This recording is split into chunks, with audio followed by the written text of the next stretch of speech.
உறவுகள் அனைவருக்கும் வணக்கங்க. இன்றைக்கி வந்து புதன்கிழமை. இன்றைக்கி ஸ்கூலுக்கு என்ன ரெசிபி செஞ்சு கொடுத்தேன் அப்படின்னா, சாம்பாரும் நெத்திலி கருவாடு தொக்கு. மதியத்துக்கு லஞ்சுக்கு வந்து லஞ்சுக்கு தான் காலை டிஃபன் வந்து இட்லி. ஃபஸ்ட்டு நெத்திலி கருவாடு எப்படி தொக்கு செய்கிறதுன்னு பார்க்கலாம். கடாயை வச்சு எண்ணெயை ஊற்றி நல்லா எண்ணெய் காஞ்சதுக்கப்புறம் பூண்டு நல்லா உரக்கல்ல போட்டு தட்டிக்கணும். ஒரு 4-5 பல் தட்டி போட்டால் நல்லா டேஸ்ட்டாக வாடையாக இருக்கும் அந்த கருவாடு. பூண்டு தட்டி போடுறேன். அடுத்தது வெங்காயம் சின்ன பல்லாரி நல்லா பொடிசாக கட் பண்ணி எடுத்து வச்சுருந்தேன்னா அதையும் போடுறேன். போட்டு நல்லா வதக்கிக்க வேண்டியதுதான். பொன்னிறமாக ஆகிற வரைக்கும் நல்லா வதக்கிடணும்.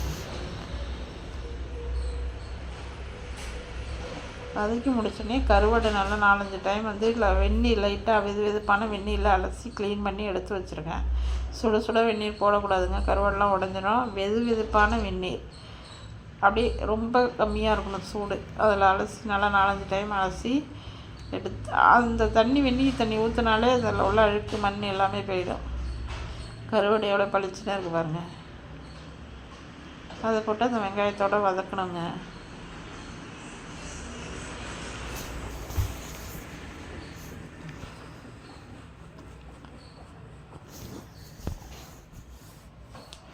வதக்கி முடிச்சுட்டு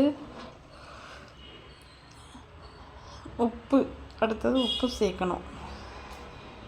உப்பு பார்த்து ஒரு அரை உப்பு அளவுக்கு போதும். ஒரு டிஷ்ஷுக்கு வந்து நம்ம சாதாரணமாக ஃபுல் உப்பு போடுவோம் இல்லையா, ஃபுல் உப்பு சேர்க்காமல் அரை உப்பு சேர்த்தா போதும். கருவாடு மட்டும் எந்த கருவாடு நீங்கள் சமையல் செஞ்சாலும் உப்பு வந்து அரை உப்பு தான் சேர்க்கணும்.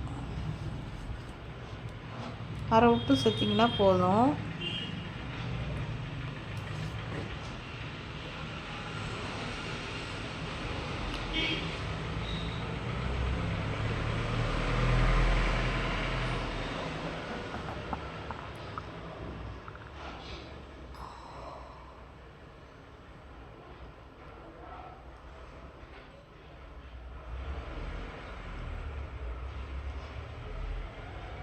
உப்பு சேர்த்துட்டு நல்லா வதக்கணும். கொஞ்ச நேரம் அந்த எண்ணெயிலே ஃப்ரை பண்ணணும். ஒரு 5 நிமிஷம் நல்லா வதக்கணும். இதுவே இப்போ ஒரு ஆஃப் வந்து குக் ஆகிடும். அதுக்கப்புறம் மஞ்சள்தூள், கரம் மசாலா தூள், குழம்புத்தூள், இது 3. குழம்புத்தூள் 2 ஸ்பூனு, மஞ்சள்தூள் வந்து 1/4 டீஸ்பூனு, காரத்தூள் வந்து 1 ஸ்பூனு.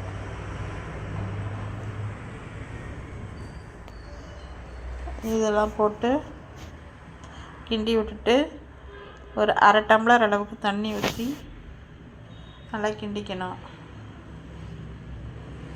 அரை டம்ளர் அளவுக்கு தண்ணி ஊற்றி நல்லா கிண்டிக்கணும்.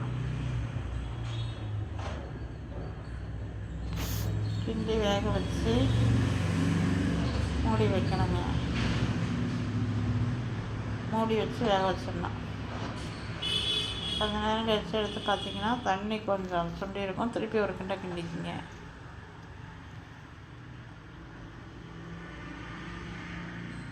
அடி பிடிக்காமல் இருக்கும். திருப்பி வேக வச்சிடணும். திருப்பி 5 நிமிஷம் கழிச்சு எடுத்து பார்த்திங்கன்னா தண்ணி எல்லாமே சுண்டி இருக்கும். 5 நிமிஷத்துக்கு ஒரு டைம் வந்து திருப்பி பரட்டி விட்டுக்கணும். அது மாதிரி ஒரு 15 நிமிஷம் இருந்தால் போதும், வெந்துடும். அது ஃப்ரை முடிச்சிடுச்சு. அதுக்கப்புறம் இட்லி கொஞ்சம் காலை டிஃபனுக்கு இட்லி ஊற்றினேன். இட்லி ஊற்றி வச்சுட்டு சாம்பார் வந்து இன்றைக்கி எக்ஸாம் இருக்குன்றதுனால தனித்தனியாக எடுத்து கொடுத்துருவேன். இன்றைக்கி வந்து கிளறி வச்சுருமா டப்பாவில், எனக்கு லேட் ஆகிடும் அப்படின்னுட்டான். அதனால் என்ன செஞ்சுட்டேன், ரைஸு சாம்பார் ஊற்றி நல்லா கிளறிட்டேன். சாம்பார் ரைஸ் மாதிரி கிளறிட்டேன். காயெலாம் சாப்பிட மாட்டான். இந்த மாதிரி கிளறி கொடுக்குற அன்றைக்கி கொஞ்சம் எனக்கு லக்காக போயிடும். ஏன்னா அதிலெல்லாம் காயெல்லாம் போட்டு நல்லா கிண்டி கொடுத்துருவோம். அவர் எடுத்து வைக்க முடியாது, சாப்பிட்ருவாரு.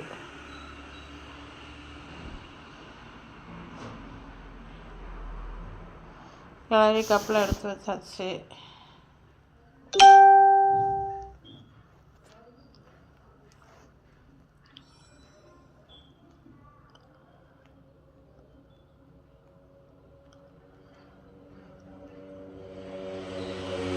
அடுத்தது சைடிஷ் வந்து கருவாடு வந்து ஃப்ரை ஆகிடுச்சு, நல்லா துக்காயிடுச்சு, தண்ணியெலாம் சுண்டி போய் நல்லா வந்துடுச்சு.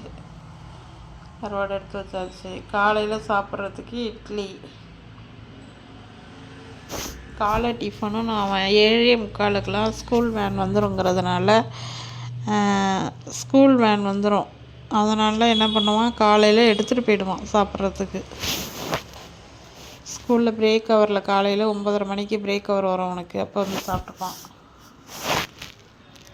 சாம்பார் ஊற்ற சொல்லிட்டான். இட்லி பொடி வேணாம், சட்னி வேணாம், எனக்கு சாம்பாரே வச்சிருமான்னானா, சரி சாம்பார் நிறைய ஊற்றி கொடுத்தா சாப்பிடுவான். இட்லி